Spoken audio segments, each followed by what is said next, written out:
Ka-sideline, na-miss nyo ba ako? Wow! After maging busy nitong nakaraang buwan, bumabawi tayo ngayon sa ating mga alaga. At ang aking unang task, dehorning ng 3 weeks old na goat kids. Makikita ninyo ka-sideline, nagsisimula ng tumubo ang sungay kaya tamang timing na para i-dehorn sila. Gamit namin dito sa farm ang Reinhardt dehorner. Subok na at matagal na namin ginagamit sa halos lahat ng aming goat kids.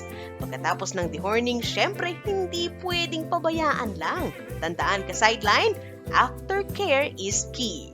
Araw-araw naming sinisigurado ang pag-spray ng Iodo Strike para maiwasan ang impeksyon sa sugat.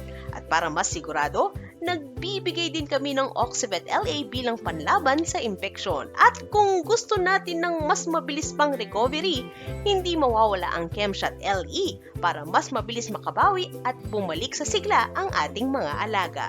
Ganito namin inaalagaan ang aming goat kids. Safe, maayos at may tamang proseso. Kaya ka-sideline, abangan ninyo ang susunod pa naming mga videos kung saan ipapakita ko sa inyo ang mabilis na recovery ng goat kids after dehorning.